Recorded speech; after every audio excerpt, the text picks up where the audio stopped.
Hello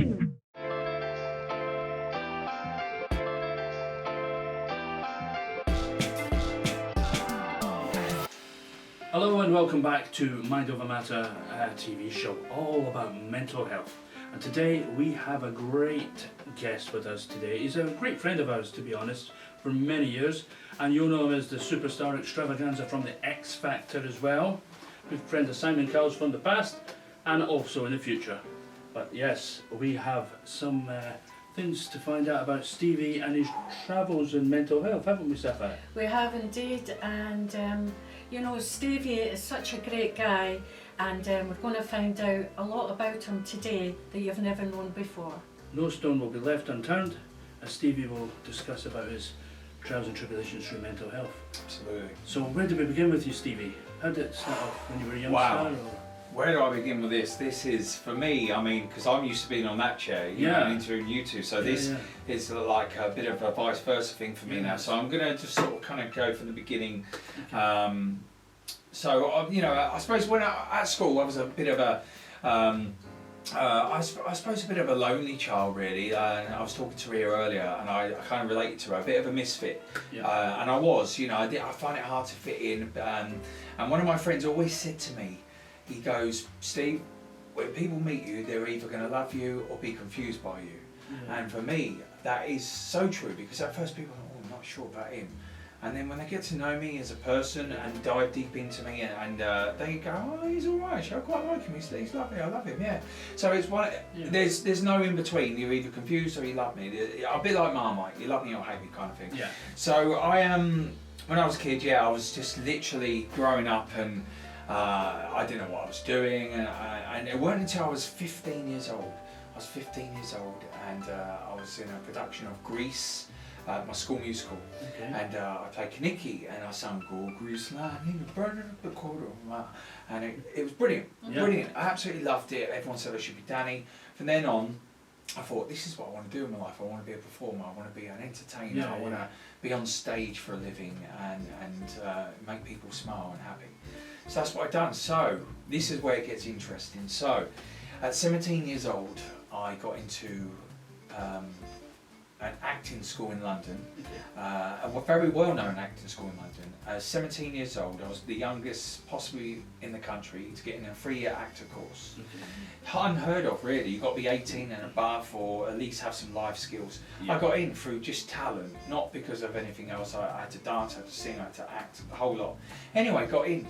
Thought, brilliant. My mum and dad then put themselves into debt, like as in remortgaged the house for 30, I think it was like 30 grand, remortgaged the house, just so for me to go to drama school. So this is hard for me. So all is well, went to drama school, 6 months, everything's good, I was loving life, living life in London, shared with these people in this house. I thought, wow, I'm only 17, I'm like, wow. Just turned 18 and I was just like living life, studying well, doing it well, everything was great. And then, one night, it's amazing how one night can change your life, just like that, in all kinds of aspects, success, failure, disappointment, whatever it may be. So I was sitting down with my housemates and I ordered, I don't know, it was a king prawn curry or something. It sounds funny at the time, don't get me wrong. And I was eating, and all of a sudden, I started to get like tight-chested. I was like getting really tight-chested, really bad tight-chested, and I was getting panicky. I was just sort of shaky a bit. I was sort of finding it hard to breathe. Phoned my old man up. I said, Dad, look, something's going on. I don't feel great. He said, son, don't worry, that you're just having a panic attack, don't worry, just breathe and calm down, you'll be fine. Thought nothing of it. Next morning I got up, still tight-chested. I was like, oh God, I don't like this. Anyway, this went on for like a couple of weeks, and all I wanted to do was just get home away from drama school. My head wasn't in it, I weren't feeling right, I just wasn't feeling great. So anyway, cut a long story short, I had to leave drama school. because of that reason. I weren't prepared for it mentally, physically. I was young, you know, I didn't have no life skills. I had talent, from what I think, but I just had no life skills. So I left drama school, and it was one of the biggest regrets I had in my life, because I let my mum and dad down. I felt, you know, 30 grand remortgage, and they've kind of pretty much lost that money. So I quit drama school as an actor, but they say everything happens for a reason in life, don't they? So it just got worse and worse after that. When I left drama school, I couldn't leave the house or go on a train. I thought I was going to die. I thought I was going to have blood clot, a heart attack, whatever it may be. I could not leave the house, like, and go on a train.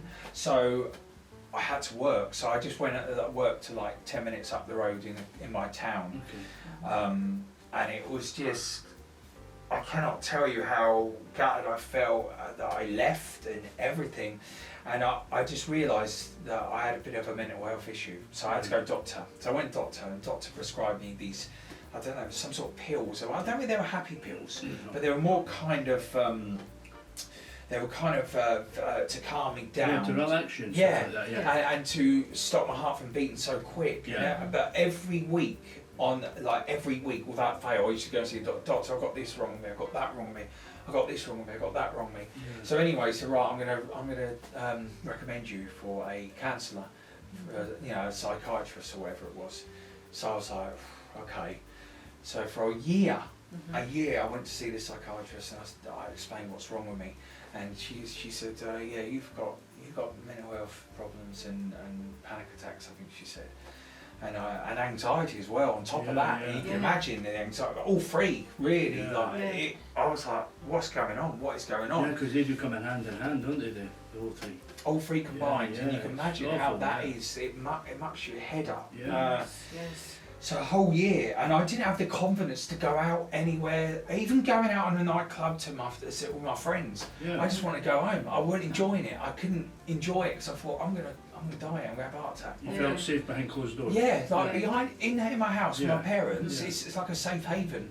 So when you do eventually, you know, leave the house, you're like, oh no, something's going to happen to me. Did you have anybody there to support you through the bad times when you were outside? Yeah, I had my parents, I had all my loved ones, I had my family, I had, and I also had the counsellor as well to help me through once a week, but this is when it got interesting, because I thought, I can't go on like this anymore, I can't. No. I left drama school in a really bad way, almost. And anyway, I got offered, I thought, fuck it, I know, excuse my French, I know what I do. I'll go and be an entertainer at a holiday park. That's what I do. So I literally auditioned for this holiday park, and then got back home. There was an answer phone. There was like a voice note on the answer phone, and funny enough, it was a job I turned down previous because I didn't want to leave home.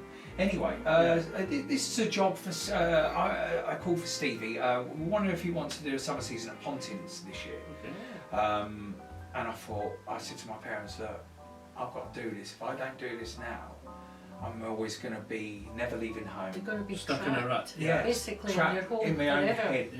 And forever having anxiety and no confidence of leaving home. I said, right, I've got to do this. I've got to do this.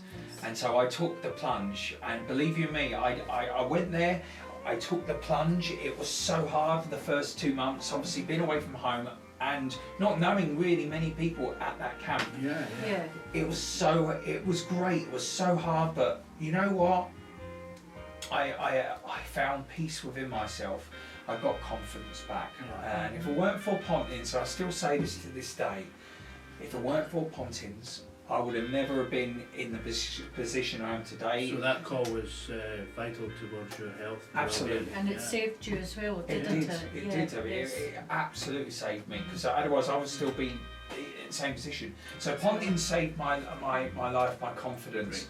And it got me to where I am today. Obviously, X Factor, Celebrity Big Brother, amongst other things, you know. And I always say to people now that want to go in this business, if you want to go into this business, go and do a couple of seasons at Pontins, Butlins, or whatever, Haven. You will learn everything, and you get confidence. You learn to work an audience on a microphone, everything. And I always say that. I said that to my daughter. Go and be a trooper. You'll love it. Because she wants to go into the business. Can I ask, when you were doing all that at Pontins and stuff like that, singing and that, did you still stay on the pills, you know, from the doctor?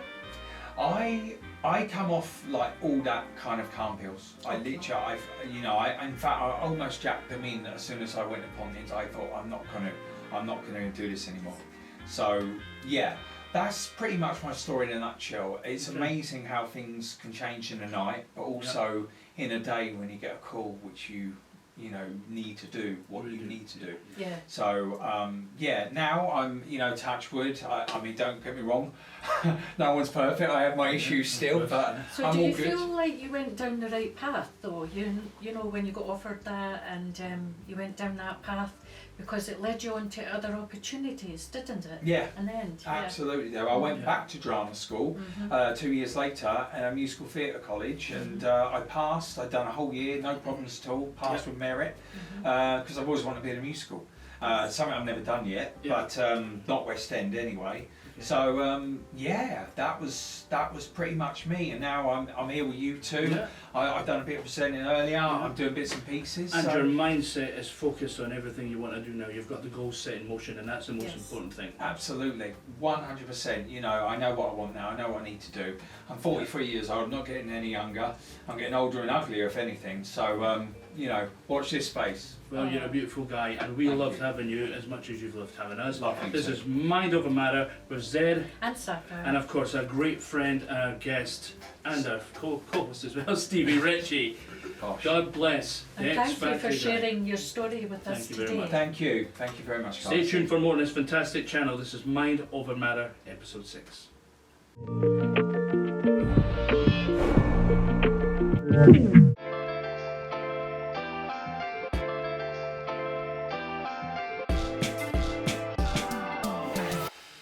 Good afternoon, it is Anastasia and welcome to Mind Over Matter, episode 6. We're here to introduce a lovely special guest today. She is called Zahra Palmer. Zahra appeared on X Factor and of course many other TV shows as well as being a model. And she will be sharing her mental health story and how she overcame it. So, welcome. Thank you for coming today. Thank you so much for having me. It's a pleasure to be here. Yes. So, if you just introduce yourself and tell me what you've been doing, because I know that you appeared on X Factor. Yeah, I did. Since then, I have charted in 8 countries. I've had a few different releases. I'm working on some film, do some presenting. I'm actually working on a brand new film at the moment called Gangs of Soho, which is amazing. It's got a lot of old school gangsters in there as they're older, and then I come back as actors. Oh wow! It's absolutely phenomenal. So you guys need to check it out soon. It is a really great thing. I've got a couple new releases coming out this year. So it's all systems go, dear. That's great. And you do modelling as well. I do. I do international. Believe it or not, I shouldn't say this. I do a bit of artistic glamour, which is great. A lot of black and white photos, a lot of bikini. I really enjoy it. I'm a bit of a show, so as you can tell. That's good. Yeah. Okay, so in terms of what you've been through, what would you say your mental health story that you would like to share? Well, I've been through quite a lot. A lot of it just stem back to being in relationships, and being a singer, you get a lot of people not understanding you the way you are, the attention that you get. So what people try and do is they try and break you down to make you feel like you are worthless and that you are nothing, and that you just don't feel like you can even get out of bed, you can even go on. It's quite heartbreaking. And then it comes to violence, it comes to my dad calls it psychological warfare, and someone really messes with your brain. I've been in situations where someone's nearly killed me. I've had someone hold me at knife point for 9 hours. It was absolutely insane. Tried to hang me out the window. Same guy. and got loads of medication. He was going to give it to kill me. He even emptied my suitcase out because he was going to put me in a suitcase. It was it was just so happened that someone heard it 9 hours later. They called the police. Yes. And they drove past, and I was like, please, this is it, I'm gone. And the next thing you know, they just came to the door, and I was like, I've been saved. I could not believe it that I actually was in that situation. So yeah, it's. And he must have taken your phone, so you couldn't even. Oh no, he had the phone. He took it off me, and I thought maybe I'll just jump out the window.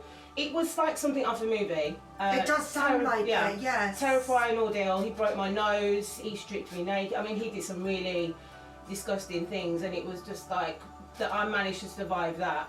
It was just insane. I know I'm getting all upset now, and all miserable, all upset, but yeah, it was really, really hard. But I managed to get over. He got 10 years in jail, so you know, thank God he's off the streets. What did he get charged of? Like. Well, he got it was supposed to be like attempted murder, but they lowered it. I mean, he was in the court and he was shouting at his mum, shouting at the judges. So he's a bit of a mental case. So they're like, he's got to go. I wish he would have got a bit longer, but you know, thankfully he's out of the way for now. So yeah. But anyway, I've went through a lot of situations. I even spoke to my parents about euthanasia. I mean, I've done my homework on it. Yes. I was suicidal for years and years and years and years. It's always like I'm living in this dark cloud. It's like you're existing. It's like being in a movie. You know when you're walking forward and everyone's walking through you this way in a movie. I know what like you you're mean. there, but you're not there. Yes. And that's what I was like. I was cut off from my friends, my family. Was it due to that relationship? Oh yeah. Well, one of my relationships, and it's just like how someone can make you feel like that. I couldn't go to work, I wasn't allowed to go to work, I wasn't allowed to perform. If I did, I'd get dragged off. Everything was always just, you cannot perform. It was always the jealousy around me being a performer. And I don't know why people get like that, it's strange. But yeah, it's been a hard one. But yeah, talking about euthanasia, I did that homework and I was like, instead of going through feeling suicidal all the time and feeling upset all the time, I just want to get out of here. I want to say goodbye to everyone. Sorry, I'm getting upset. Woo. It's okay. I know. It's really, really hard.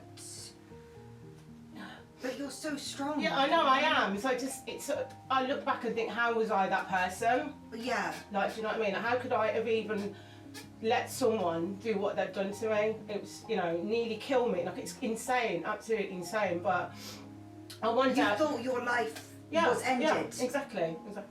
So I just thought one day I woke up and I thought, don't be a victim. What are you doing? Don't let this beat you. Get yourself up, get your ass up, and get out there and do what you do best. Music's my thing. Music is my life. So then I started writing music, listening to music again, and that's what picked me up. Music. It was just, no matter what you're going through, no matter what emotion, music's the thing that's always there, that I've always got. That's the only thing I do have is my voice.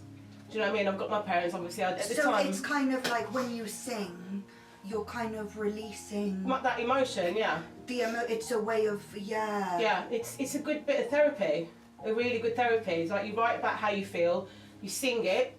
So is that like, how did you overcome this then?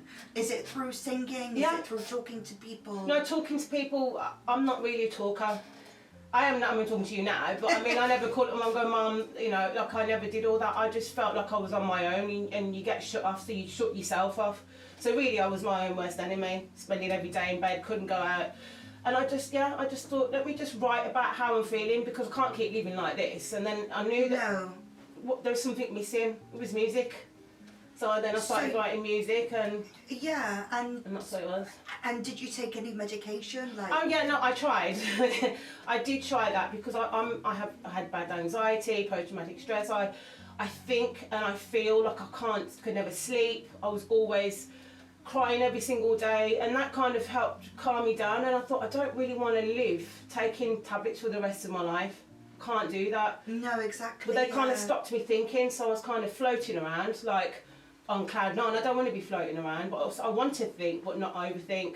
Yes. Which is quite a hard one to juggle with, you know. But I tell you what also helped me, I got a puppy. Really? I say to anyone, get a puppy. He's a miniature dachshund. I've had him for a year. And he really is the thing. I mean, he helps me get out of bed every day, cuddles and kisses every day. It makes me go out, walking to the park, Ray go to the gym with him.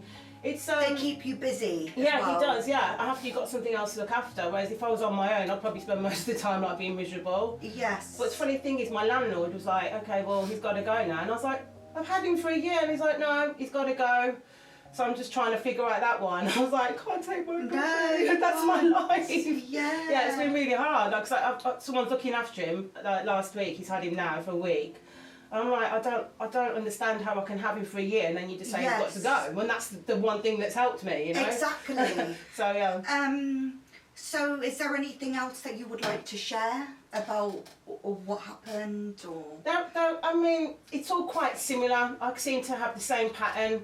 I sort of go out with someone, they like the fact that I'm an artist or a model, and then they start getting things get complicated because they don't understand, like I said, the attention that you get, or the fact that you are going to be in a studio all day, all night. You are going to be on the road doing a show or doing a rate. In their head, they're thinking she must be doing something. I bet, you know, that's their excuse. But then they're narcissists, so they make you feel like you're the person doing something wrong. You're the crazy guilty one. one. Yeah. And if they're doing something, you actually had me convinced that I'd done something when I hadn't even done anything. Yes. And you sit there and think, did I do that? And they've actually brainwashed you to believe that you're doing everything wrong. And I'm, you know, looking back, I just can't. If I was one of my friends that goes, Zahra would never ever put up with that. Well, I did.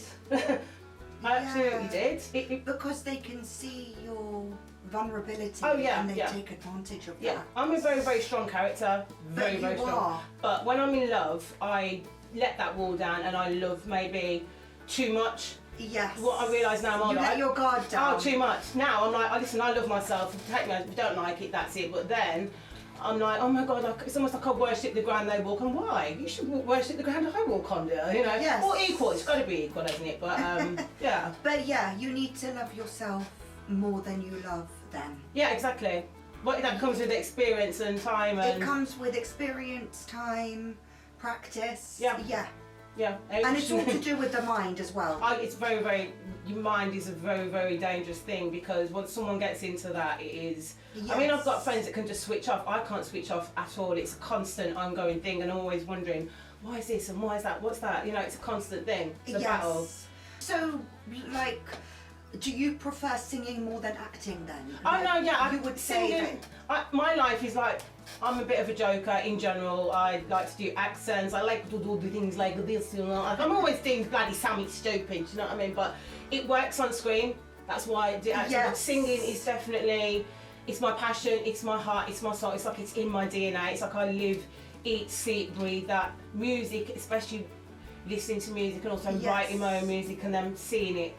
You've done it, you've laid it down and listening to it back and go, that came from me, my heart, and that came from my soul. So your album, where can people get your album To be honest, from? I'm working on singles at the minute, so with three different people, yeah.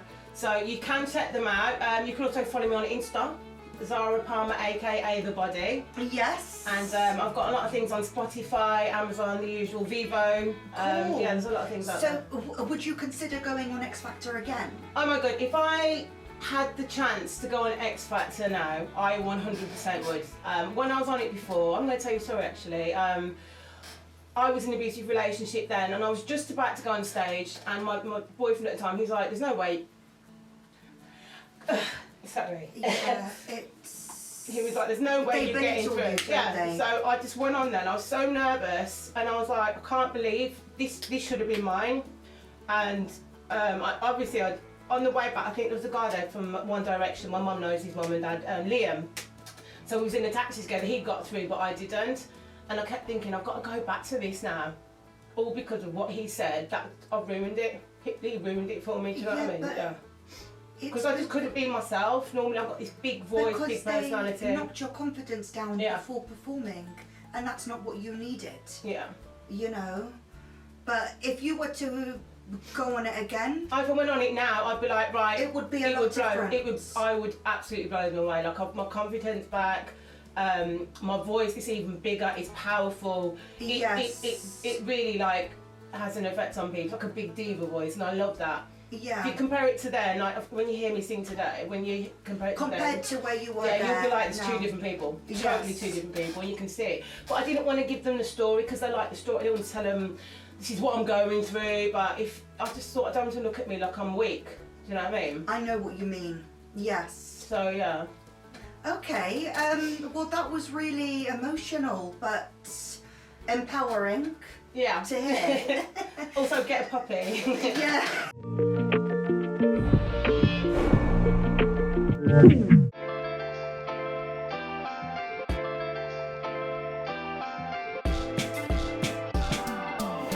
Hey, how you doing? My name is Nads. Today I'm joined by Anne Story on the Mind Over Matter show, and she's going to be giving us some great tips and a good insight as to what it's like being a counsellor for mental health patients.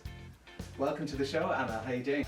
Good, thank you. Good. Lovely to see you today. Thank you. So today we're going to be talking a little bit about your involvement with mental health, and it's Yeah. from a very different perspective, which is really quite interesting. Because we were talking earlier that you had some involvement in counselling, is that correct? Yes, that's what I do. Counseling, psychotherapy. Yeah. So, I mean, this is quite big really, because the amount of people that you must come across and the diversities in terms of their situations, how do you actually deal with it? Because surely there must be times where you actually take some of it away with you. Well, absolutely. That's one of the dangers of my profession is burnout. And when I was training, they hardly told us anything about it. So I think there should be more teaching for young counselors Yeah. how to protect yourself and how to deal with burnout coming. Because I think I experienced at least two of them, and that's not very nice. So now, when I take somebody on, I first do email, and then we have first session, and I filter my clients quite carefully, and I think, can I take somebody on? Will it trigger something in me? Yeah. Will I feel unwell? Will I take stuff home? So I'm being very careful. So this is really interesting, and it's a fantastic sort of way of looking at things from, well, when it comes to mental health, so looking at it from the counsellor's perspective and then the actual client.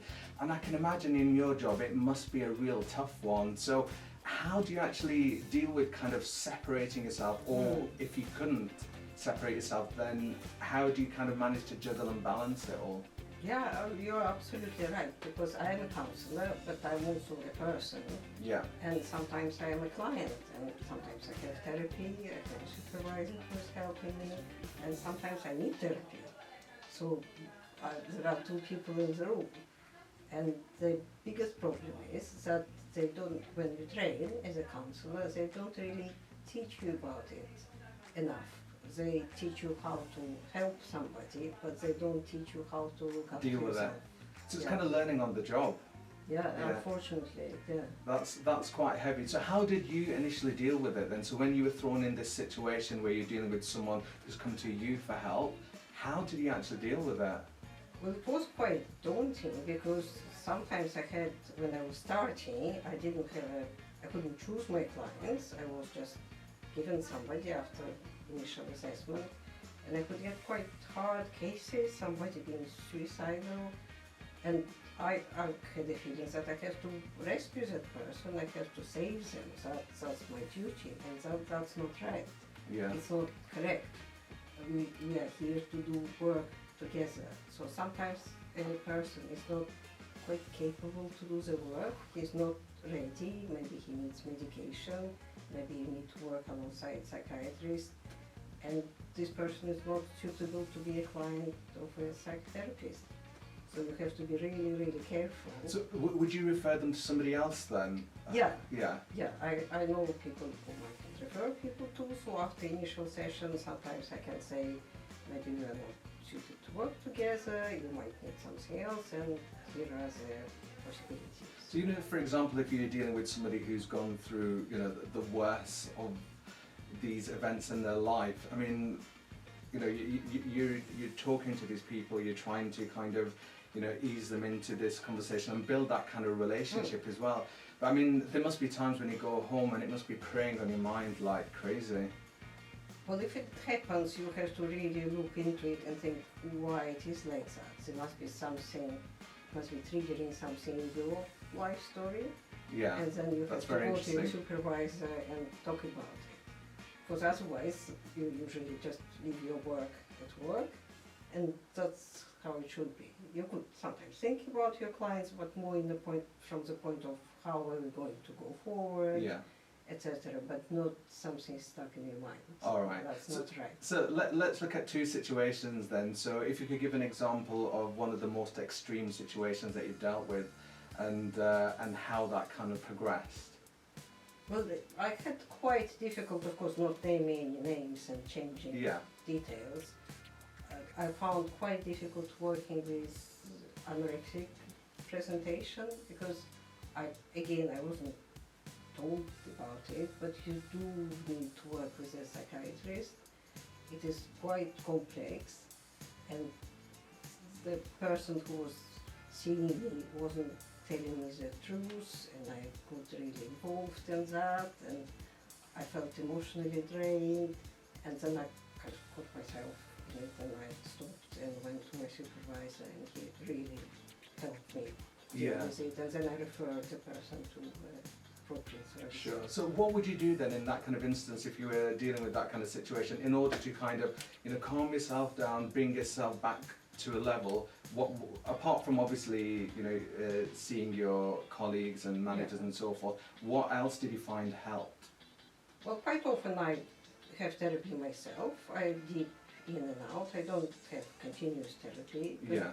sometimes I have several months therapy when I feel I need it. But also exercise, yoga, all Good of that healthy eating help. as well. Good healthy eating, seeing friends, just doing normal things. Excellent. That So helps. looking at the other side of the coin then, have you had like a client that you work really well with and you've seen the 360 turn? Yeah, absolutely. And sometimes it could be just one session, if that's all this person had time for. And it's really rewarding, and it's I was going to say, yeah, amazing. how did that make you feel though? What, seeing this person actually, change so Yeah. drastically, how did that personally make you feel then? It's great feeling, and you think it's so simple. Just rephrase something, or just let people talk through something for the first time in their lives, through some traumatic event, and then they change in front of your eyes. They even look different. That's amazing. So what advice would you give to anyone then in this situation who needs some mental health? Well, I think if you feel like you are stuck, like you keep repeating the same pattern over and over again, that means you do need help. So just go and talk to a specialist, and there are different ranges of prices. There is free counseling, sometimes attached to schools for counselors, and just talk through your issues. Sometimes just talking will help, and sometimes you'll find just different way of solving your problems. You have choice. And now That's there is a lot amazing. more help available, would you say? Yeah. Yeah. Yeah, exactly. Yeah, now it's more common for your employer to offer you Yeah. insurance that you can go and see a counsellor, and universities have counsellors, schools have counsellors, so there is more. Well, that's Yeah. great to hear. Anna, Yeah. thank you very much for taking the time to You're speak to us very today. welcome. Well, there you have it. There's always some great advice here on the Mind Over Matter show, so make sure you stay locked.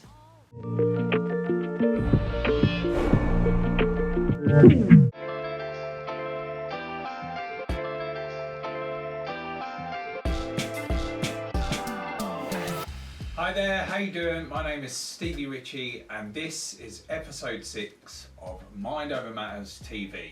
And today I'm joined by a special guest, and no other than the amazing, talented one that she is. It is Ria Fire. Woohoo! So Ria, welcome. Thank you for having me. Thank you for coming in, and this is all new to you, isn't it? It is. You're very kind of, you didn't know what to expect. You're sort of like a little bit, I saw you in the green room. You're a little bit sort of shaky, but you're also relaxed, and you're a performer as well. Yes, modelling primarily, yeah. Right? Do you sing, dance, and all that? Singing is probably not something anyone wants to hear, but I do dance, yeah. I'm currently revisiting ballet after 25 years. Yeah. Oh my God, I used to do ballet. I love it. Yeah? It's great. Yeah. I actually just booked in the green room to go see the Nutcracker on Christmas No way. Eve. Yeah, I thought I've got to do it. Oh my So God. that was my little That's why I'm calm, because I've just booked. I know I'm Right. going to go book to see the Nutcracker on Christmas Eve. Oh my God, that is so amazing. So you're a woman of all talents, Wow. but more importantly, you're here today to talk about you and your mental health, your life, what you've been through. Yes. So what I'm going to do, I'm going to sort of just go with you now. I want to sort of take it over to you because this is all about you. It's not all about me. I'm just doing the presenting side of it. But so my first question to you. Yeah. Obviously, mental health is a big issue for many people. I've had it. You know, we've all had it, and it affects in many ways with different people. Yeah. So, tell us about your mental health and you know how you overcome it. You know, your story basically. Okay, gosh. Go Right. for it. So my story is pretty complex. I have had undiagnosed mental health issues probably for the whole of my life. I grew up in a very dysfunctional family as an only child, with kind of not an emotionally nurturing environment. Unfortunately, I also went to a private school where I was bullied because I didn't fit in. So even as a child, I really struggled to find my place in the world. And I think as I was growing up, I didn't really fit in with other people because I was grown up socially isolated. So I didn't make all those human connections, and I still now kind of find it difficult to make human connections. But I think that's also because I have ADHD. Right. So I think they all like kick off each other. But I've always had anxiety, I'd say, and quite a low mood. Growing up,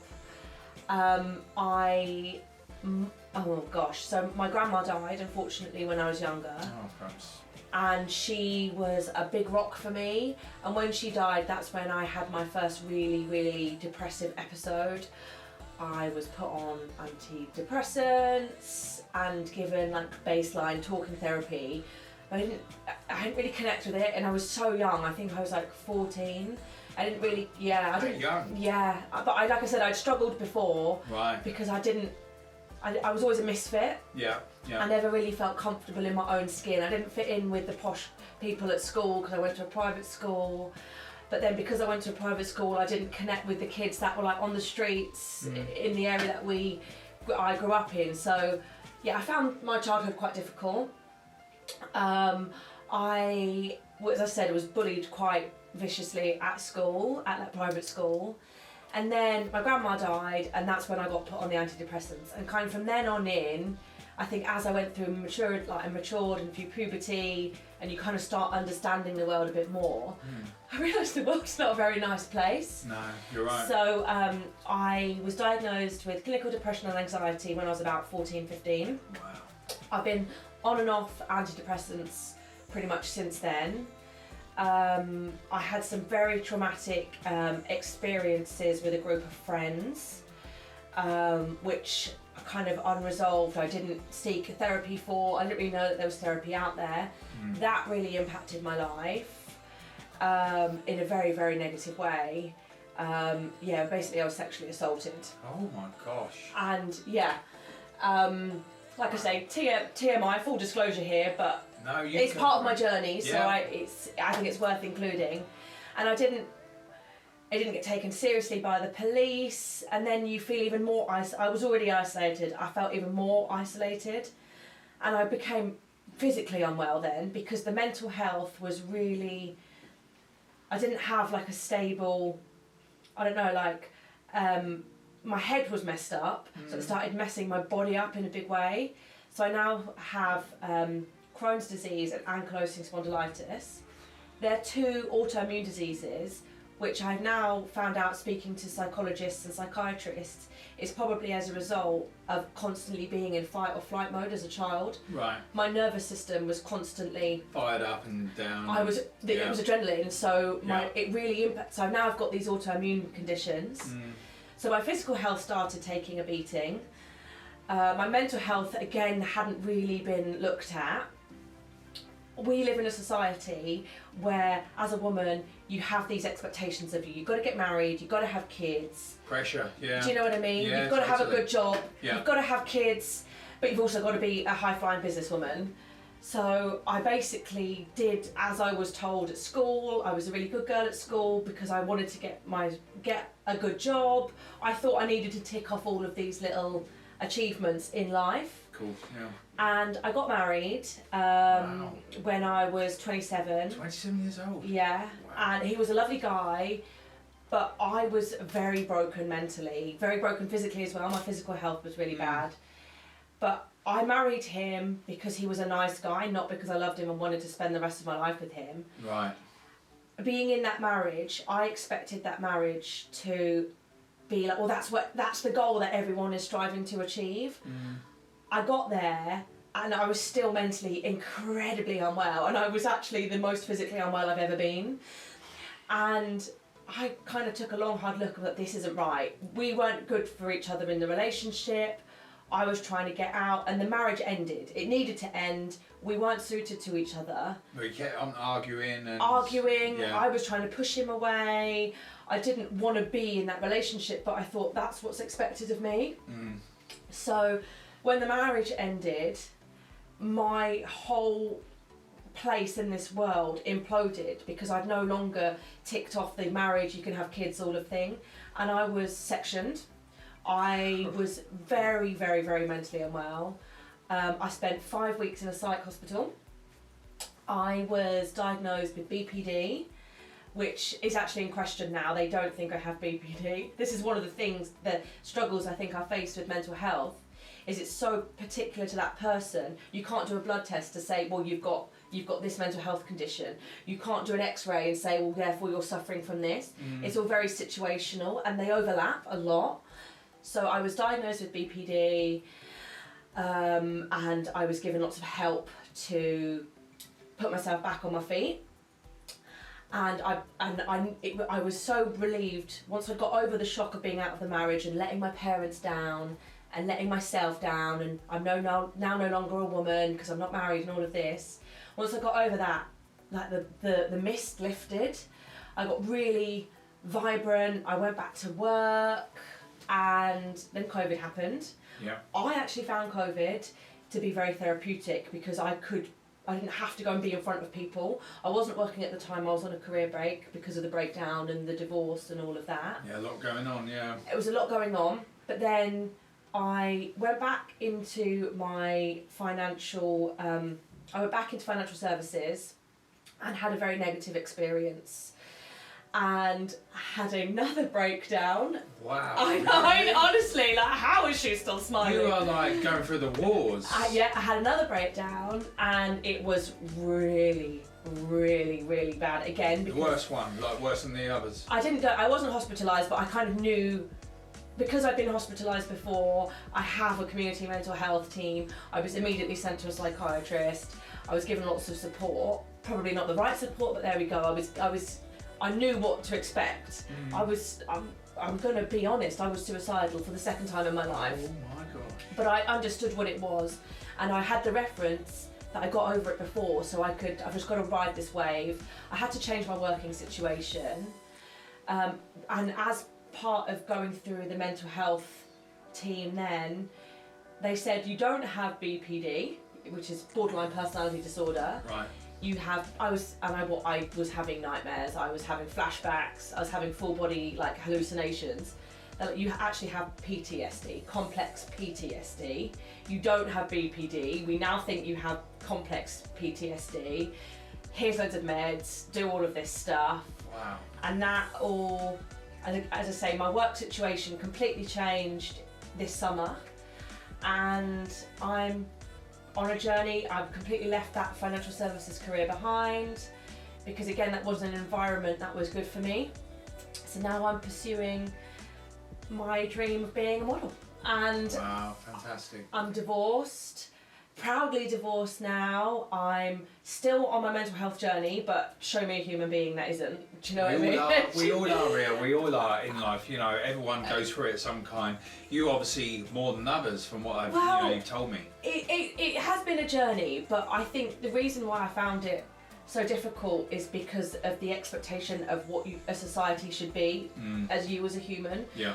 All this expectation on you, and because my reality didn't meet that expectation, that's what started the mental decline. Right. But now I'm gone. I don't want to do that job. I don't want to be married. I want to be my own person. I found Ria again. after 35 years. Oh, that's nice. I'm happy. I have off days. Yeah, we all do. And I think the ADHD also again, that's a new diagnosis, is also, it's making me realise, well, perhaps some of those things that were misdiagnosed as anxiety in the past was actually ADHD. So the treatment that they give you didn't work because it wasn't intended to sort anxiety and depression. We needed to manage our ADHD symptoms.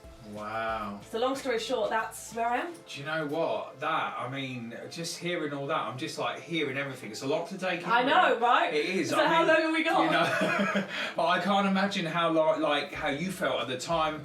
I want to just before we wrap up and everything, because I'm very interested in when you said you were a misfit.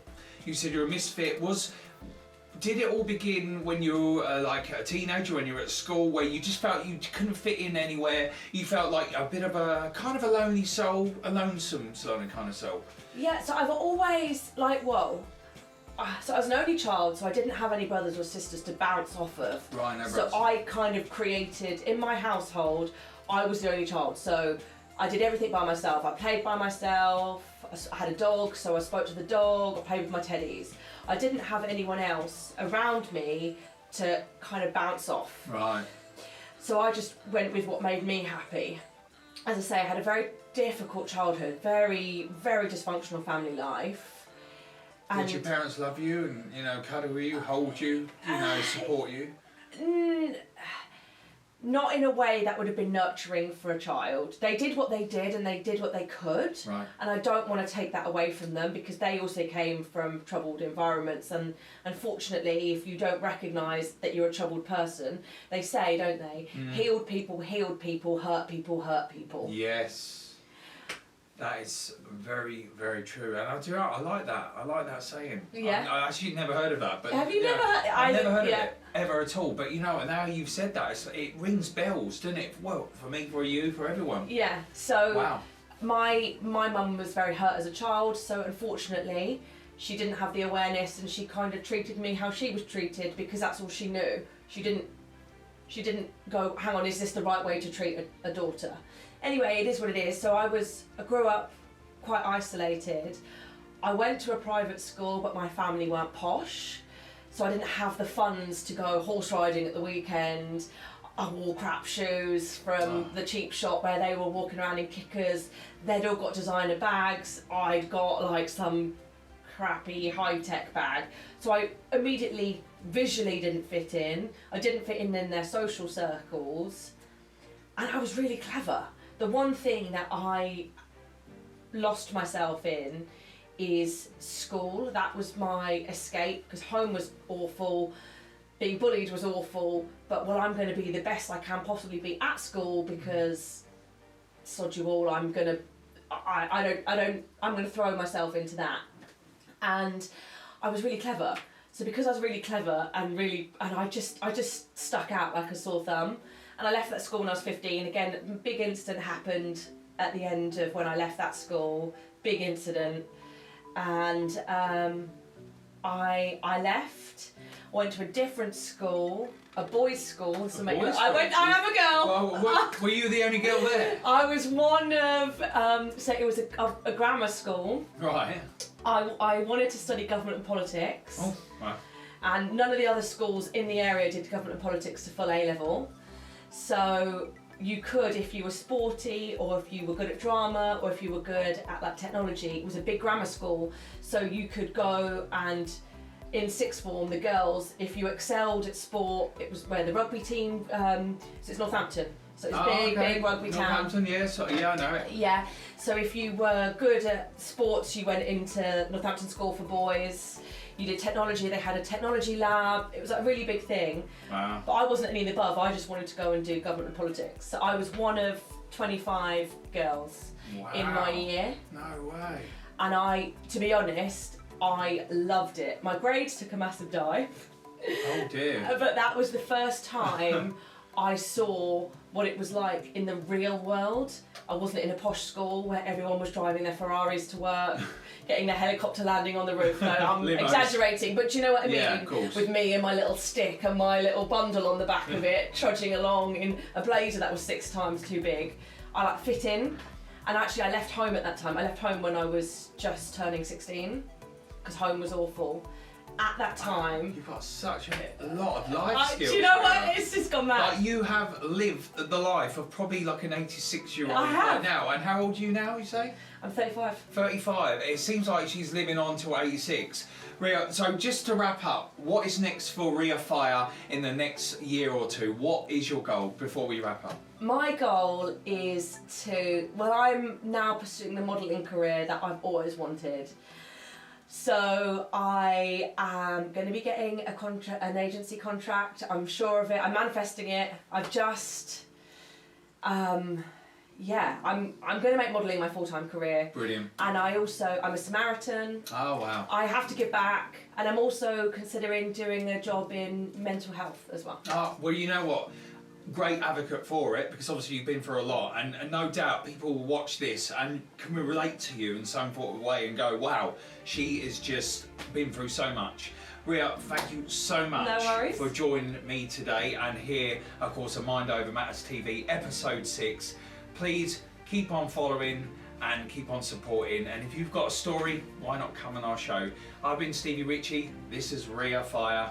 We'll see you soon. See ya! Bye-bye.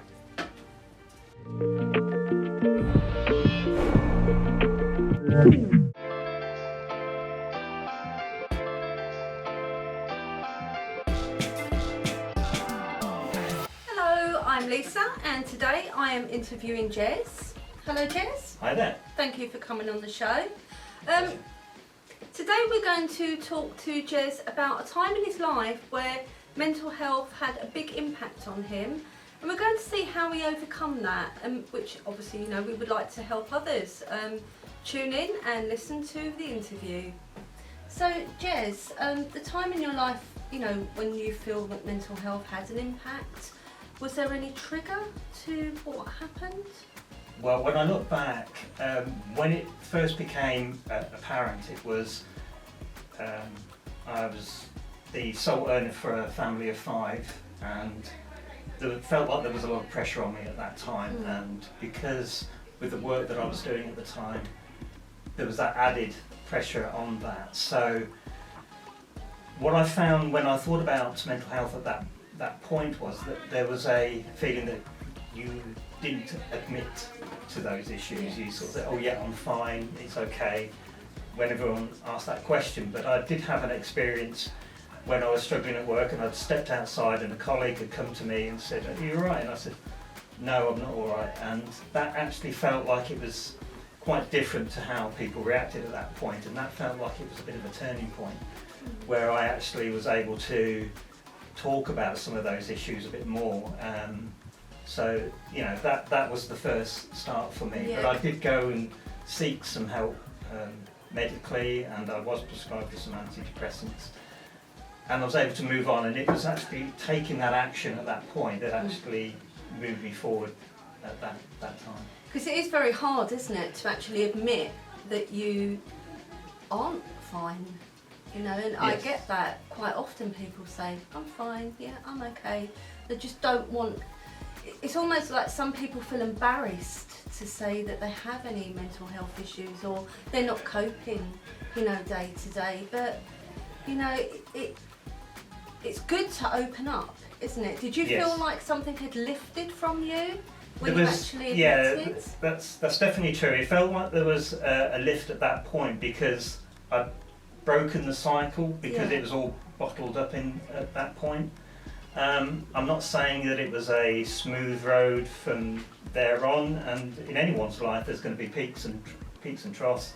There's different issues to face, but over time what I did find was that there was what I thought were my main issues that I was dealing with weren't what really were the issues. That some aspects were related to being strong for my family and the finance side of it, but there's also like relationship side of it as well, and what their expectations were from your family. But I did go into counselling a bit further down the line, and so again that was another of the downward sides, because I thought, how have I got myself back into this position again?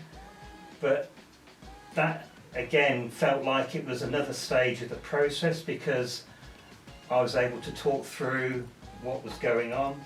I do remember going into counselling for the first time and having that real tightness about how I felt, and I thought, you know, how have I got to this point?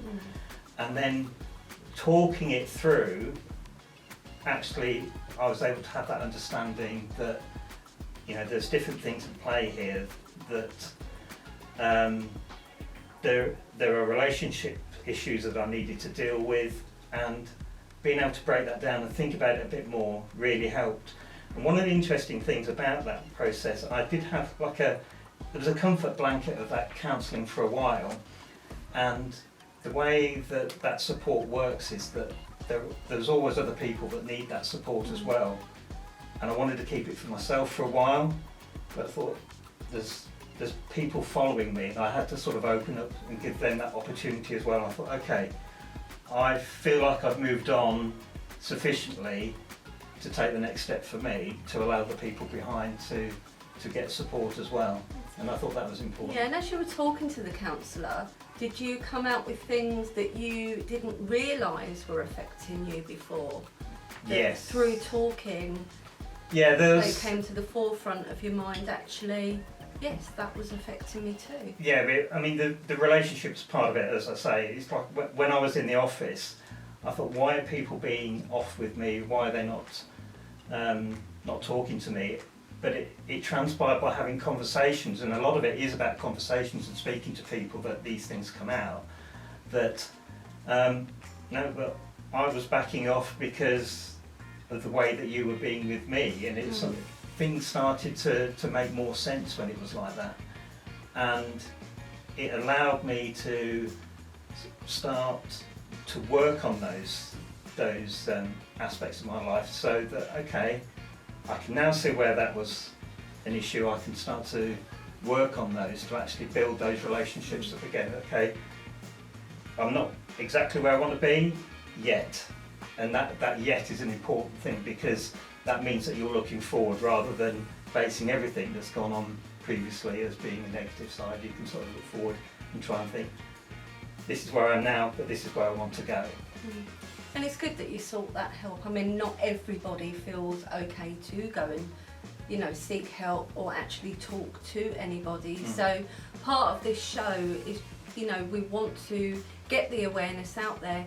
Please seek help, but also for people, if you feel someone's struggling, like just colleagues at work, try and get the help for them or talk to them about seeking help, because it's not always possible for somebody to pick up that phone themselves.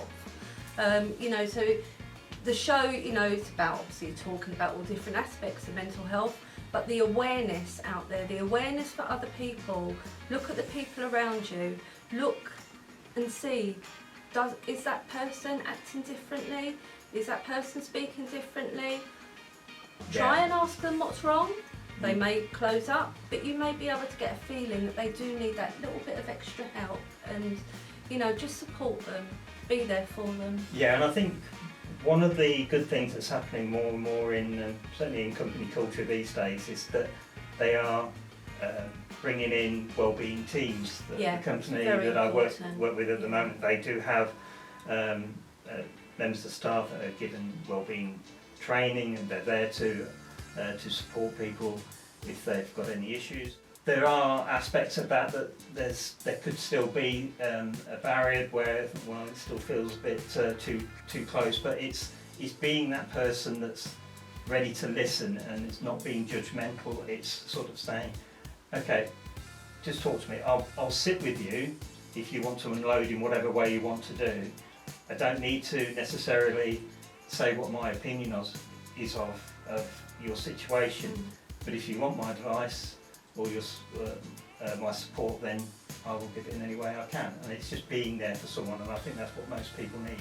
Definitely. And, you know, some people don't have family and friends that they can go to, so, you know, whether it's in a work environment, a social environment, out in the park, walking your dogs, you know, if you see and you think somebody needs help, reach out to them, try and get them to open up. Very important. But thank you very much, Jez, for coming today and giving us your experience. And we hope, you know, your experience and the show does help many more. Thank you. Thank you very much indeed.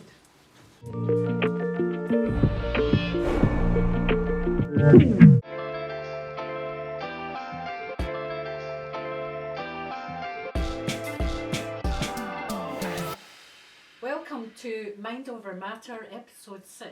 And today we're going to discuss with our fantastic panel on Mind Over Matter about mental health and the world of celebrity culture with Zed And Sapphire. Stevie Ritchie. Ria Fire.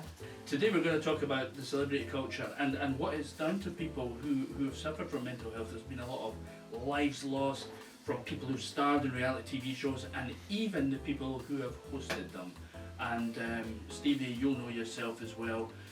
You've worked on a specific type of shows that's had somebody such as Caroline Flack. I don't know if you've ever met Caroline. I met Caroline. Yeah, even to this day, I'm shocked. Yeah. You know, every year anniversary death comes up, I'm like, I can't believe she done. You know, but it weren't her. It was because everyone was against her. The And pressure. yeah, it was Yeah. just so bad. Out of all celebrities that have passed, she was the one for me that still sticks in my mind to this day that I'm so shocked and saddened about. You know, so it can happen. You know, it's a pressure for celebs, and if you do one thing wrong, that's it. You are buggered basically. Yeah. What do you think about that? Well, what I think the media bullied her into this, and she felt a lot of pressure, and she couldn't cope with what was going on in her life, and she must have felt everything was out of control. So that's what I'm thinking. What do you think about that, Ria? The thing with Caroline Flack? Yeah, I mean, I remember crying my eyes out when I heard the news, and I think we, as the public, when we look up to these individuals, we put them on a pedestal, and I think these celebrities feel that they feel the expectation, and when a story comes out, whether it's true or not, that makes them question them on that pedestal. That must be so mentally damaging for them, and that's what obviously happened with Caroline. Yeah. She is a good soul, we loved her, we Yeah, connected with her, Yes. but having this story come out, we don't know whether it was true or not because we weren't there, but everyone painted a picture of who she was. That obviously wasn't her reality. Yeah. No.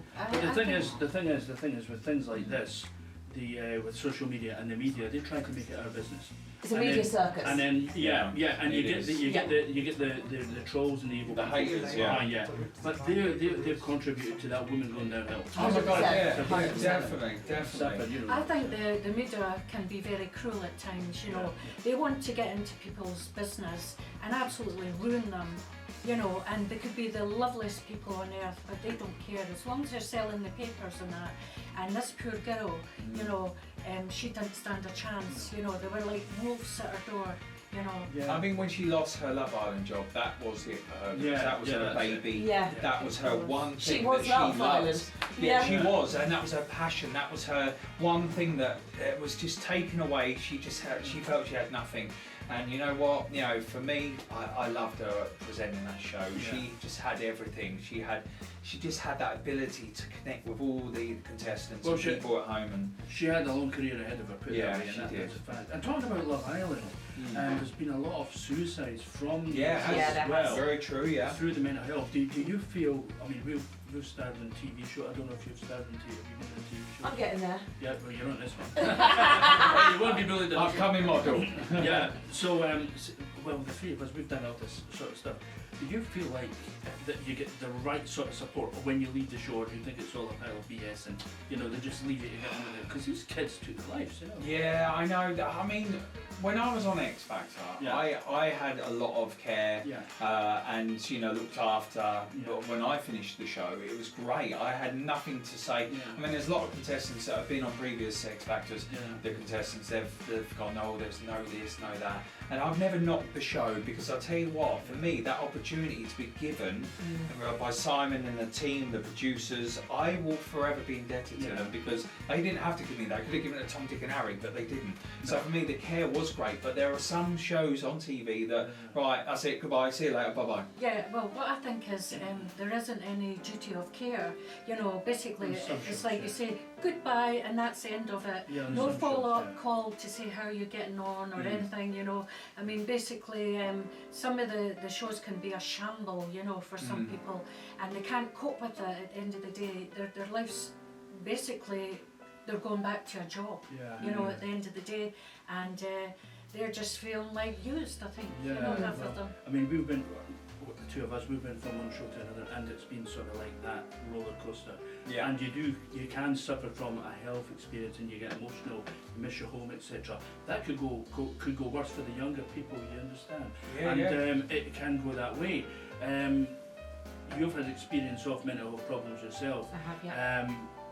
How do you feel that fits in your life when you watch all these TV shows and you read these stories yourself? Well, one of the things that I think, using Love Island as an example, and I don't think this is an exclusive to Love Island, saying as a caveat, but when you don't know what ends up on the editing room floor, in these kind of programmes, they need a baddie. They need to keep the viewers watching, much like you said about the newspapers and people buying them. So they typecast. Yeah, and you might be painted, because you don't have control over that, as a completely different individual to what you are.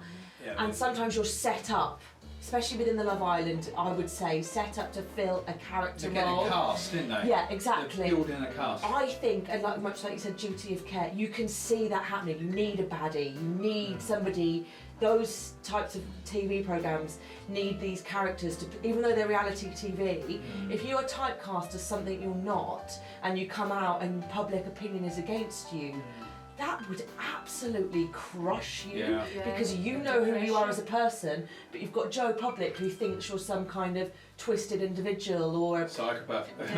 So you can meet them in the street as well, you know, so either you could have people shouting out vans bad things to you, and you're not that type of person, you know, sort of thing. Well, you get these people like in the soaps who play a character. People meet them in the street and think they are that character. Exactly what not I'm saying. a person underneath, and that must be really, really hard, because you as the individual have lost your voice. Yeah.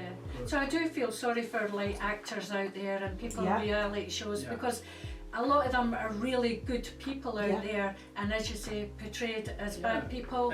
And I mean, that must destroy them inside. But you see, that's the thing with shows like, I mean, not X Factor and all that, but the Love Island type shows have got these young kids in with the bikinis and the shorts on, and they say to them, I want you to do this, I want you to play this character. Yeah, and they have to do that. So that's the triggering the mental health right away, because they're young. Yeah, that's why they've got no life skills or anything, so they're just sort of all of a sudden they've been told what to do, and they're like, oh God, when they come out of the show, it's like, oh wow, okay, no other guy, what's going on, what's going on? And so I get that. I don't know how many mental health suicides there's been on Love Island. I think quite a lot. A fair few. I know of 3 I can think of straight from the because they didn't call for the show to be axed, but it didn't happen, you know. I mean, I watched Love Island, I'm not going to lie. In fact, I met a couple of recent Love Islanders on a gig, it was an event last night, Zach and Molly. Yeah. I met them, and I'll tell you what, I know they had mixed reviews on there, but I met them, they were so lovely to talk to, so nice, genuine, gorgeous couple. And I was like, do you know what, I love that. I actually followed Zach today on Instagram, he followed me back. What a lovely couple. So some of them you can make out to be kind of, they're not the people they are, but they're really genuine. It's, you know. It's just like people like ourselves, when people meet us, they think you're this other person, but you're not, you're a better person than what you are. Yeah, genuine, honest. Like you two, for instance, you know, obviously we talked social media here and there for years and years, didn't we? And then, you know, a few months ago, just when we met up, it was like, we're just instant click. Yeah, it was a platform for your mental health. Yeah, well there you go.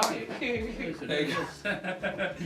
But yeah, so we're going to wrap things up in a minute, but let's just say that our final say on mental health and celebrity culture, it doesn't matter if you're a celebrity, normal human being, what should we do? I think nobody could live your life except for yourself. So look after number one. Absolutely. What do you think, Steve? I totally agree with Deb's what she said. No more needed, what she just said, Okay, what about you? I think celebrities discussing openly their mental health issues is really helpful for those people who are suffering with mental health that feel like they don't have a voice. So I think that's something that has come of all of this, which is really powerful for everyone. So there we have, folks. You've been watching the panel of discussion, the man or the woman panel. I'll tell you one thing, I'll strangle you. Oh no, I won't. I'll wrangle you. Because we're rocking on the mic. No, we're rocking the camera right. Because all for the wealth when we talk about mental health. Mind Over Matter, episode 6. Stay tuned for more. This is the best show on God's green earth. And we'll listen. And keep smiling. Ta-da.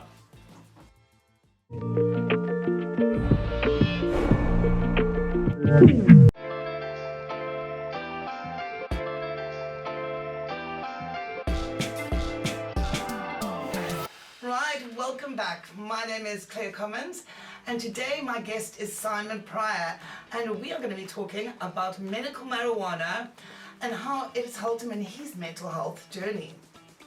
Welcome, Simon. Thanks for joining me on the show today. I'm super excited to be talking to you about this topic. So let's start with your journey on your mental health journey. Okay, I think my journey was probably like many others. I got to a stage in life where things were happening and the pot kind of overboiled, and so I found myself suffering from depression. I went to the doctor.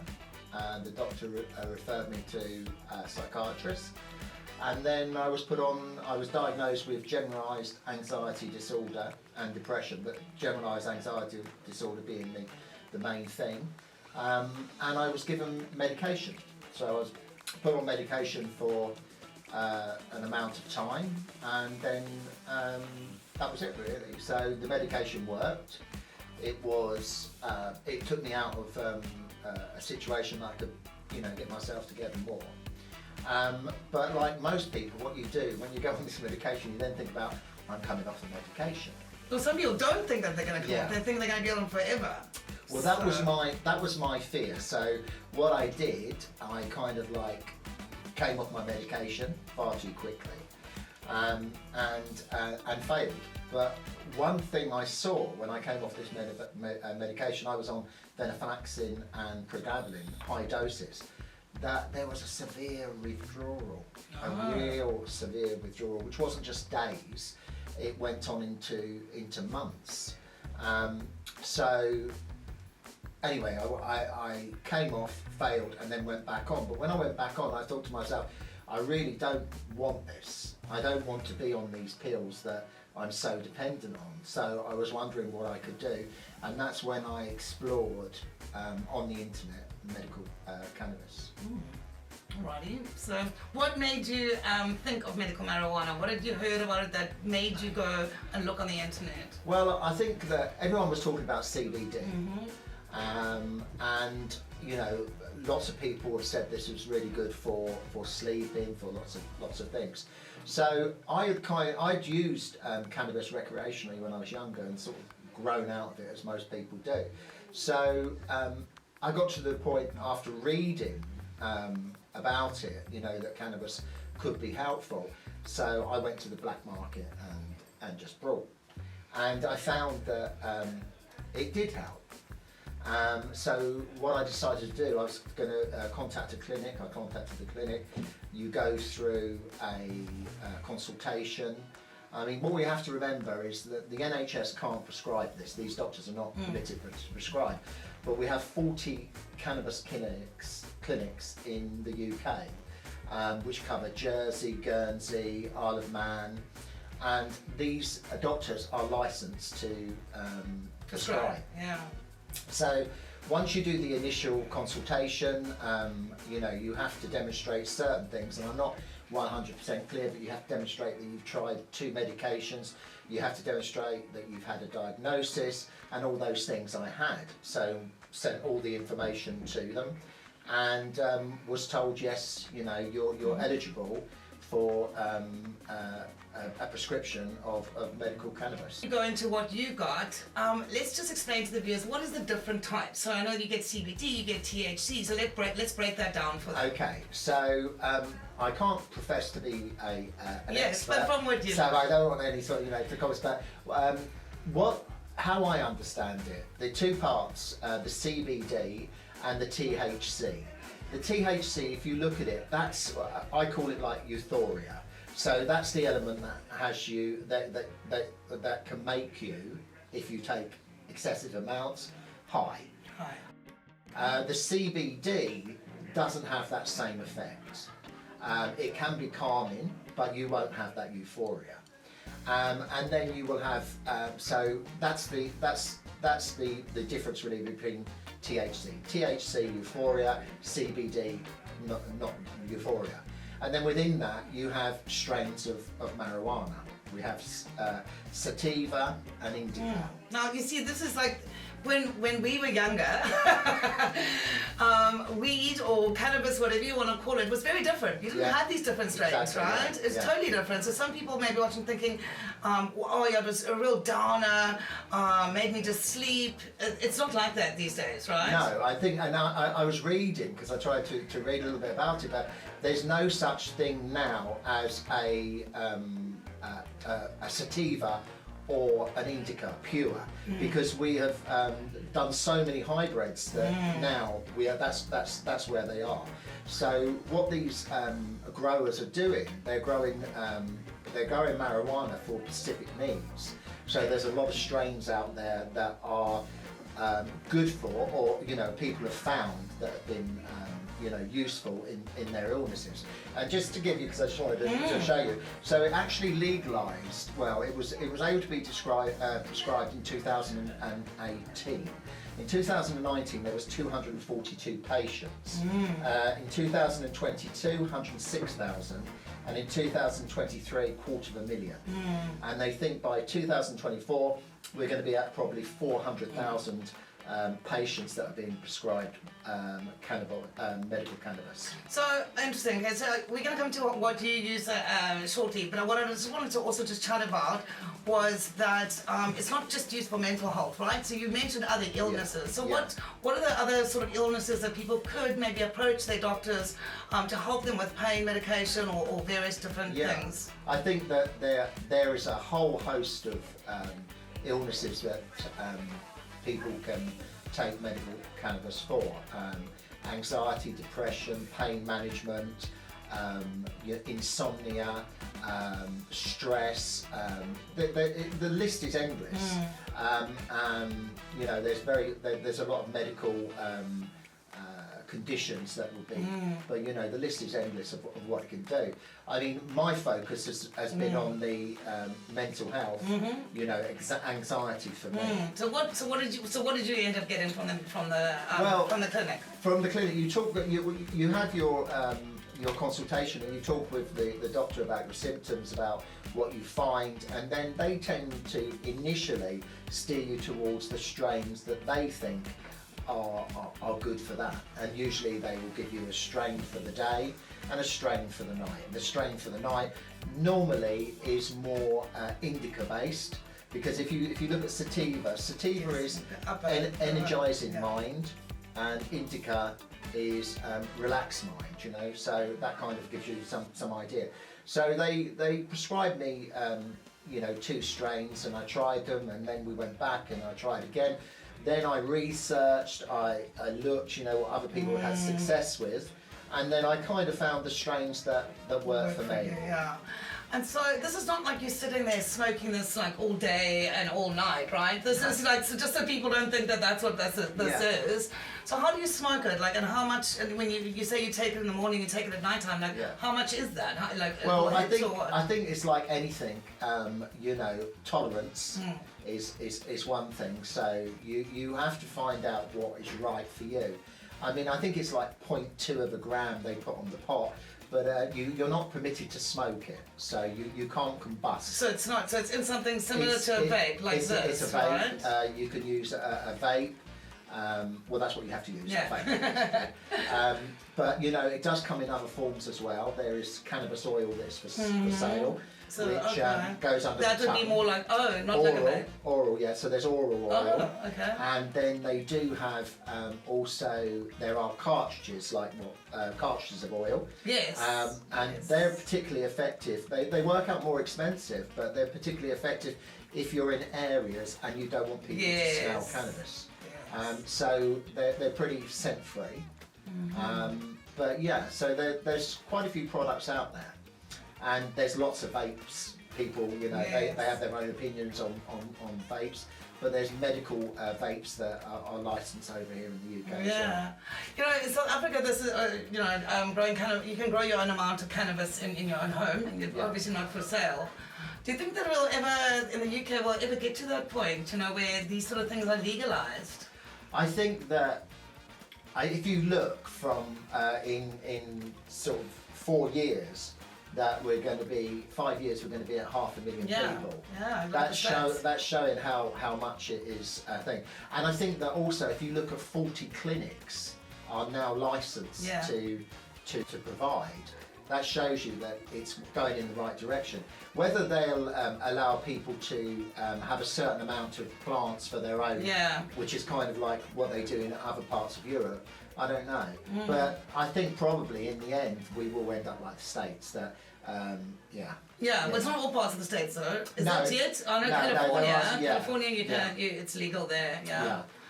It's fascinating. I just find this so fascinating. So tell me, how has it helped you? How has it helped your journey? Well, it's helped me immensely, and I think the one thing that with generalised anxiety disorder, you're constantly in fight or flight mode. So constantly, I am, sort of hinged, very, very tight mind, everything going all over the time, and it just allows my mind to slow down a little bit, to relax, and then I can focus on the things that I need to be focusing on instead of all these things whizzing around in my head.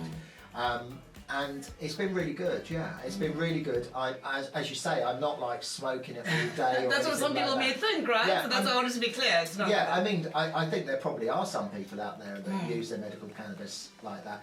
It's really, down to you to follow the instructions and to have a responsibility of taking it. I mean, you take the indica ones in the evening because they're more relaxing, they're more of a sleep, help you with your sleep and stuff like that. So it's really how you do it. Well, thanks so much for joining us on today's show. Thank you so much to my guest Simon, and we will see you next time.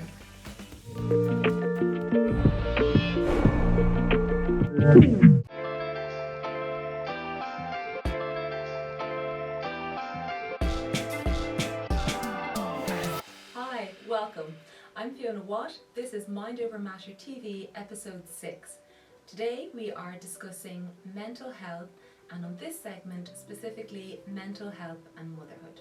I'm joined by Laura, who is the founder of the 5am Mama, which is a loungewear brand that specialises in organic and sustainably sourced loungewear. Laura, thank you so much for joining us on the show today. So the 5am Mama focuses on loungewear that really facilitates all of the ins and outs of the everyday life of a mum or a carer. Can you tell me a little bit about why you initially started the brand? Yeah, so the idea initially came to me when I was on maternity leave with my second daughter.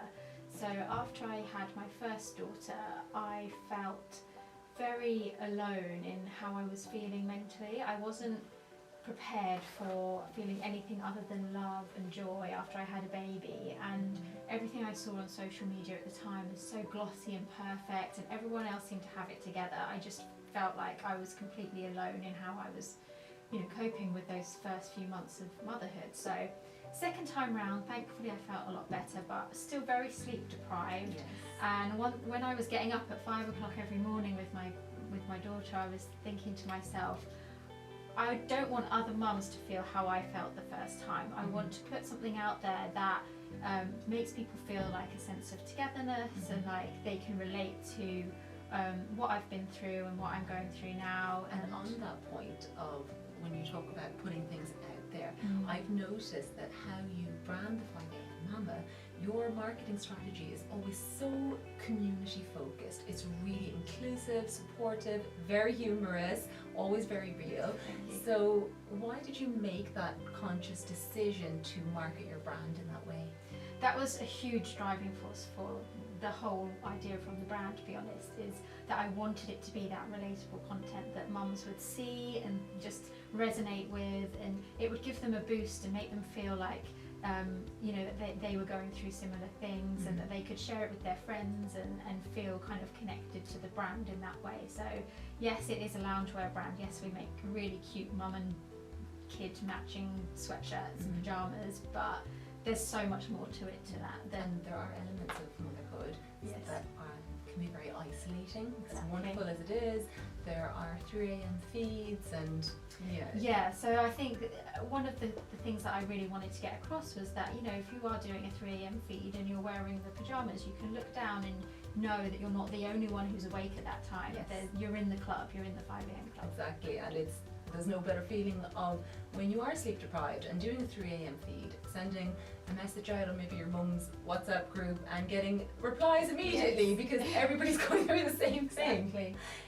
You also get involved with charity work. Can you tell me a little bit about the campaign you're working on at the moment? Yes, so I am a partner of Pandas Foundation, which is very close to my heart. They are a charity that focuses on maternal mental illness, so postnatal depression and things like that, and they really support mothers, fathers and carers through that time. So I first partnered with them back in May. I created a tote bag around carrying the mother load. Which I am laughing because, well, you know why. Because you it sold tried out. to get one. Exactly, it sold out so fast, and I was too slow off the mark that I couldn't get one. Yeah, it was a huge success. It sold out in 24 hours. Amazing. So I'm very thankful to everyone who bought one. And this time round, they have Pandas Awareness Week coming up in October. So I've created an umbrella for them, and the idea is that the whole campaign is centered around whatever the weather, because they are there whatever the weather. So we're encouraging people to share a selfie with an umbrella. It doesn't have to be the branded one, but obviously we'd love it if it was. And then use the hashtag so that we can kind of show everybody coming together and supporting the charity. So when exactly in October is the 9th to the 15th. The 9th to the 15th. Yes. And what is the hashtag to use? Whatever the weather. Whatever the weather. Fantastic. So speaking about changing times and changing weather, if you had a time machine and you could go back to calmer days, maybe when you were pregnant or even before that, when you were thinking about taking that initial leap into becoming a parent, what advice would you give yourself, or what advice do you wish you had been given at that time? Yeah, I mean, I would definitely say don't think that it can't happen to you, because before I had children I was, you know, pretty okay. I never really had any mental health issues. I kind of got through life pretty easily. You know, whatever I set my mind to, I felt like I could achieve and do it quite well. So the fact that when I became a mum and I didn't feel like I was doing it very well and I didn't feel right at all, it really took me aback, and I wasn't expecting it, and I wasn't prepared for the feelings that I felt. I felt ashamed and I didn't talk about it. And I think a lot of mums feel like that. You feel like you're failing, you feel like you're a bad mum because you're not enjoying every minute, or you're not feeling a certain way that you thought you were meant to feel in that moment. So thank you so much for opening up in that way. Yeah. I feel really called to put into context as well. People can experience postnatal depression for a whole range of reasons, but I also know that in your specific case, you had a very, very traumatic birth, and you had a lot of physical healing to do. And hearing you speak now is so wonderful. You're being so honest and open about a sensitive subject, but I also feel like you're being quite hard on yourself, because I know what you went through, and that would affect anybody. Yeah, it was a really difficult time. It was a very long labour, very difficult birth, very difficult long recovery afterwards. So yeah, all of that kind of coupled with all the change in general, just my whole life was flipped upside down, and I think it just, it completely like took me off guard. I was not expecting any of that. That's what I found with my motherhood experience as well, is when people would ask me, what was it like going from 1 child to 2 or 2 to 3? For me, I've always felt the biggest impact was 0 to 1. That's when life changed. Exactly. 1 to 2, it's like, it's already chaos, come on in. 2 to 3, the more the merrier. But it's that initial change and that physical healing that has to be done, and that cocktail of hormones after giving birth as well. Yeah, and it's just so hard to prioritise yourself in your own recovery because you have a baby to look after and they're very demanding, they need feeding, they're up all night.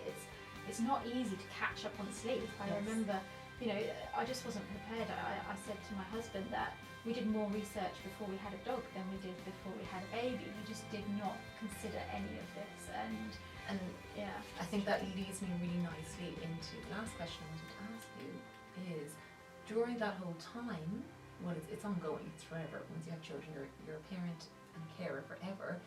But how did you find having a support network, whether that was professionals to speak to, your family and friends, work colleagues, other, you know, parent and carer friends? How has that helped in your journey, and how does it help in your everyday, having that support network to speak to? Yeah, it's hugely important. I mean, just talking is just like therapy to anyone, whoever you talk to, and that was the point where I started to feel better, was when I admitted to my husband at first, like, you know, I'm not feeling right, I'm not feeling myself, this is why I'm reacting to these situations in a certain way, this is what's going on in my head. And he did not understand. It's so different for fathers, I think, and a lot of the time they feel helpless in the situation. So just talking about it and bringing them into how you're feeling and is putting into really context important. what may seem like such strange or out of character behaviour, to actually explain where that's coming from. Exactly. You know, you're getting annoyed with them for not unloading the dishwasher. Well, it's not really about the dishwasher. Yes. You know, it's everything else that you've bottled up, and it just comes out in that moment. And has that had a positive impact on your relationship, having that communication? Yeah, with each other? definitely. And we've been through a lot over the last 6 years since we became parents, and I think we've definitely grown and become closer because we have had to go through these things. But beyond that, I've got a group of friends, and you know, opening up to them as well. You've realised other people are feeling similar ways too, and that they don't necessarily want to talk about it until you say something, and they're like, yes, you know what, I feel the same, and that really helps. Normalise having these conversations. Yeah. Laura, you've been absolutely fantastic. Thank you for having me. You're welcome. I'm delighted to have you here. Thank you so much for opening up. This is Mind Over Matter TV, episode 6. See you next time.